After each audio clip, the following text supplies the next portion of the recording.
গুজরাট টাইটান্সের মুম্বাই ইন্ডিয়ান্সের বিরুদ্ধে জয়ে পয়েন্টস টেবিলে বড়সড় তোলপাড়। গুজরাট, বেঙ্গালুরু, পাঞ্জাবের জন্য এসেছে এক বড় সুখবর। মুম্বাই, চেন্নাই, হায়দ্রাবাদের জন্য পরিস্থিতি আরও কঠিন হয়ে গেছে। প্লে অফে এই তিনটি দলের জায়গা এক প্রকার নিশ্চিত, আর এই তিনটি দল প্লে অফে দৌড় থেকে ছিটকে গেছে। গুজরাট টাইটান্স, এটা তোমরা কি করে ফেললে? তোমরা পয়েন্টস টেবিলে একেবারে দম ফাটানো পরিস্থিতি তৈরি করে দিলে, প্লে অফে দৌড়কে আরও বেশি আকর্ষণীয় করে তুললে। গুজরাট টাইটান্স, তোমাদের এই জয় শুধু তোমাদের জন্য সুখবর নিয়ে এসেছে তা নয়, বরং অনেক দলের শান্তি কেড়ে নিয়েছে, তাদের ঘুম কেড়ে নিয়েছে। কারণ গুজরাট টাইটান্স এটা একেবারে অবিশ্বাস্য। আর মুম্বাই ইন্ডিয়ান্স, যারা পরপর 6টা ম্যাচ জিতে চলেছিল, এই হার তাদের জন্য এক বিশাল ধাক্কা। মুম্বাই ইন্ডিয়ান্স এখান থেকে কিভাবে প্লে অফে জায়গা করে নেবে, তাদের জন্য শেষ মুহূর্তের সমীকরণ কি হতে পারে? তাহলে গুজরাট টাইটান্সের জন্য কি সমীকরণ তৈরি হচ্ছে? এবং বাকি 8টি দলে এই ম্যাচে কোনো না কোনোভাবে যুক্ত ছিল, কারণ প্লে অফ দারুণ উত্তেজনাপূর্ণ হয়ে উঠেছে। আইপিএল এখন শেষ পর্যায়ের দিকে এগোচ্ছে।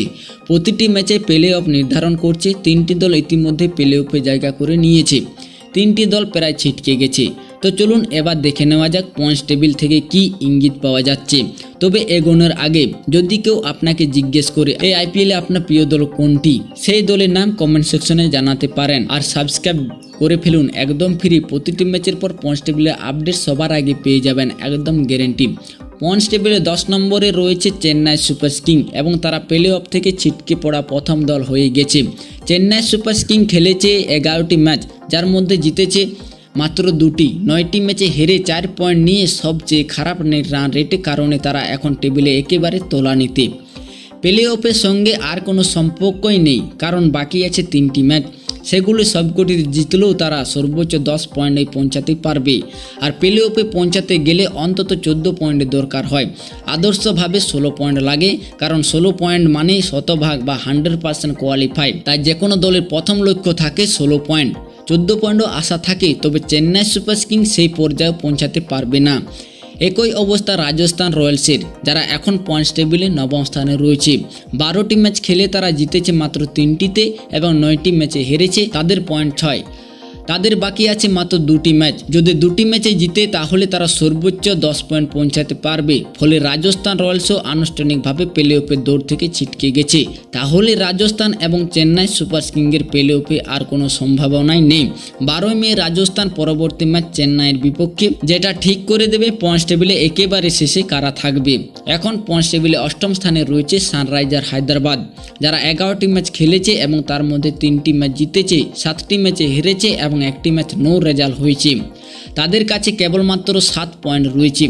তাদের যে শেষ ম্যাচটি ড্র হয়েছিল, সেই ম্যাচটি তারা জিততে চলেছিল, কিন্তু সেটা না হওয়ায় পুরো পয়েন্টস টেবিলে হইচই পড়ে গেছে। কারণ সানরাইজার হায়দ্রাবাদের শেষ আশাটি ছিল 14 পয়েন্টে পৌঁছানোর, কিন্তু সেই বৃষ্টির কারণে তাদের প্লে অফের স্বপ্ন শেষ হয়ে গেছে। বৃষ্টি তাদের প্লে অফের আশা ভাসিয়ে নিয়ে গেছে, কারণ এখনও তাদের 3টি ম্যাচ খেলা বাকি আছে, এবং যদি তারা সবগুলো জিতে যায় তাহলে তারা সর্বোচ্চ 13 পয়েন্ট পর্যন্ত পৌঁছাতে পারবে, এবং সেই পয়েন্টে কোনোভাবে প্লে অফের আশা বাঁচে না। তাই বলা যায় সানরাইজার হায়দ্রাবাদ, রাজস্থান রয়্যালস এবং চেন্নাই সুপার কিং এই 3টি দলে আনুষ্ঠানিকভাবে প্লে অফ থেকে ছিটকে গেছে। এখন টিকে আছে 7টি দল। প্লে অফে কার কি অবস্থা আসুন জেনে নিই। পয়েন্টস টেবিলে 7ম স্থানে রয়েছে লখনৌ সুপার জায়ান্টস, যারা 11টি ম্যাচ খেলেছে এবং তার মধ্যে 5টি ম্যাচে জিতেছে, 6টি ম্যাচে হেরেছে এবং 10 পয়েন্ট নিয়ে 7ম স্থানে রয়েছে। প্লে অফে জায়গা করে নেওয়ার জন্য 16 পয়েন্টের প্রয়োজন। এখন তাদের হাতে আছে 3টি ম্যাচ, এবং 3টিতে যদি জিতে যায় তাহলে তারা 16 পয়েন্টে পৌঁছে যাবে এবং প্লে অফে জায়গা নিশ্চিত করতে পারবে। কিন্তু ব্যক্তিগতভাবে বললে এবং সত্য বলতে আমি মনে করি না তারা 3টিতে জিততে পারবে, কারণ তারা শেষ 3টি ম্যাচে টানা হেরেছে। তাই লখনৌ সুপার জায়ান্টস এখান থেকে কিছুটা দুলছে প্লে অফে পৌঁছানোর জন্যে। সম্ভাবনা খুব একটা জোরালো নয়, তবে গাণিতিকভাবে এখনও সম্ভব এবং বাস্তবিক দিক থেকেও সম্ভব হতে পারে যদি তারা 3টিতে জিততে পারে। কিন্তু দেখার বিষয় হলো তারা আদৌ সেটা করতে পারে কিনা। এখন পয়েন্টস টেবিলে 6 নম্বরে আছে কলকাতা নাইট রাইডার্স, যারা 11টি ম্যাচ খেলেছে, 5টিতে জিতেছে, 5টিতে হেরেছে, 1টি ম্যাচ নো রেজাল্ট হয়েছে এবং 11 পয়েন্ট নিয়ে 6 নম্বরে রয়েছে। প্লে অফে যেতে তাদেরও এখনও 3টি ম্যাচ খেলতে হবে, এবং এই 3টি ম্যাচের মধ্যে তারা কতগুলো জিতবে সেটাই দেখার বিষয়। যদি তারা 3টিতে জিতে তাহলে তারা 17 পয়েন্ট পৌঁছাবে এবং সরাসরি প্লে অফে ঢুকে পড়বে। কিন্তু যদি তারা 3টির মধ্যে 2টি জিতে তাহলে 15 পয়েন্টে দাঁড়াবে এবং তখন অন্য দলের পারফরমেন্সের উপর নির্ভর করতে হবে। 15 পয়েন্ট থাকলেও প্লে অফ নিশ্চিত নয়। যদি চতুর্থ দল 14 বা 15 পয়েন্টে আটকে থাকে তবে সুযোগ তৈরি হতে পারে, কিন্তু আপনি চাইবেন না অন্যদের উপর নির্ভর করতে। তাই কলকাতা নাইট রাইডার্স এখন লখনৌ সুপার জায়ান্টস এই দুটি দলকে বলা যায় ইফ অ্যান্ড বাট। এর বাইরে কিছু দূরে আছে, তাদের প্লে অফে পৌঁছানোটা একটু কঠিন। পয়েন্টস টেবিলে 5 নম্বরে রয়েছে দিল্লি ক্যাপিটালস। দিল্লি ক্যাপিটালস 11টি ম্যাচ খেলেছে, তার মধ্যে 6টি জিতেছে, 4টি হেরেছে এবং 1টি ম্যাচ নো রেজাল্ট হয়েছে। তাদের ঝুলিতে 13 পয়েন্ট আছে এবং এখান থেকে যদি আমি বলি তাহলে দিল্লি ক্যাপিটালসে প্লে অফ জায়গা করার মানে অন্তত 2টি ম্যাচ জেতা, অর্থাৎ 17 পয়েন্টে পৌঁছানো। এখনও তাদের হাতে 3টি ম্যাচ রয়েছে, তাই 3টির মধ্যে 2টি জেতা তাদের জন্য বাস্তবসম্মত লক্ষ্য। বিশেষ করে তাদের শেষ ম্যাচটি যা তারা হারছিল সেটির বৃষ্টির কারণে বেঁচে গিয়েছিল এবং তার একটি অতিরিক্ত পয়েন্ট বা 1 পয়েন্ট পেয়েছে, যা তাদের জন্য স্বস্তির বিষয়। কিন্তু যদি 3টির মধ্যে 1টি জিতে তবে তারা 15 পয়েন্টে আটকে যাবে এবং সেখানে কোনো গ্যারেন্টি নেই। তাই দিল্লি ক্যাপিটালস চাইবে 3টির মধ্যে অন্তত 2টি জিততে। এ দৌড়ে তারা এখনও টিকে আছে। পয়েন্টস টেবিলে 4র্থ স্থানে রয়েছে মুম্বাই ইন্ডিয়ান্স, যারা 12টি ম্যাচ খেলেছে, 7টি ম্যাচ জিতেছে, 5টি ম্যাচ হেরেছে এবং 14 পয়েন্ট নিয়ে 4র্থ স্থানে রয়েছে। মুম্বাই ইন্ডিয়ান্স টানা 6টি ম্যাচ জিতে এসেছে, কিন্তু আজকের হারের পর এখন কিছুটা সমস্যা বেড়েছে। কারণ যদি আজ মুম্বাই ইন্ডিয়ান্স জিতে যেত তাহলে সরাসরি প্লে অফে এন্টার হয়ে যেত, কিন্তু যেহেতু তারা আজ হেরে গেছে এখনও তাদের 2টি ম্যাচ খেলা বাকি আছে এবং তার মধ্যে অন্তত 1টি জিততেই হবে, তাহলে প্লে অফে যাওয়া নিশ্চিত হবে। এটা একেবারে পরিষ্কার যে 2টি ম্যাচের মধ্যে 1টি জেতা মুম্বাই ইন্ডিয়ান্সের জন্য কোনো বড় ব্যাপার নয়। কিন্তু এখন একটু চিন্তার বিষয় হয়ে দাঁড়িয়েছে, যদি পরবর্তী ম্যাচ অর্থাৎ পরেরটি তো হেরে যায় তাহলে শেষ ম্যাচটি একেবারে ডু অর ডাই হয়ে যাবে। যাই হোক, মুম্বাইয়ের জন্য এখন হিসেব কিছুটা সহজ, 2টি ম্যাচের মধ্যে 1টি জিতলেই হবে এই আজকের হারের পর। এদিকে পয়েন্টস টেবিলে 3য় স্থানে উঠে এসেছে পাঞ্জাব কিংস, যারা খেলেছে 11টি ম্যাচ, তার মধ্যে 7টি ম্যাচে জয়, 3টি ম্যাচে পরাজয় এবং 1টি ম্যাচ নো রেজাল্ট। তাদের পয়েন্ট সংখ্যা 15 এবং তারা এখন 3য় স্থানে অবস্থান করছে।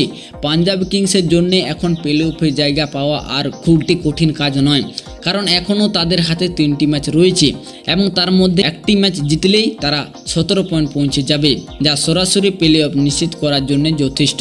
তাই বলা যায় এখন পাঞ্জাবের সামনে কাজটি অনেকটাই সহজ হয়ে গেছে, 3টির মধ্যে 1টি ম্যাচ জিতলেই চলবে।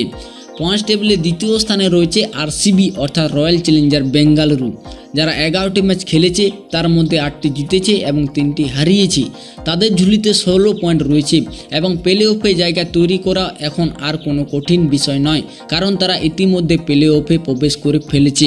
16 পয়েন্ট নিয়ে আজ পর্যন্ত কোনো দল প্লে অফে দৌড় থেকে ছিটকে যায়নি, তাই বলা যায় তাদের জায়গা নিশ্চিত। এখন তাদের লড়াই প্রথম ও দ্বিতীয় স্থান নিশ্চিত করার জন্যে।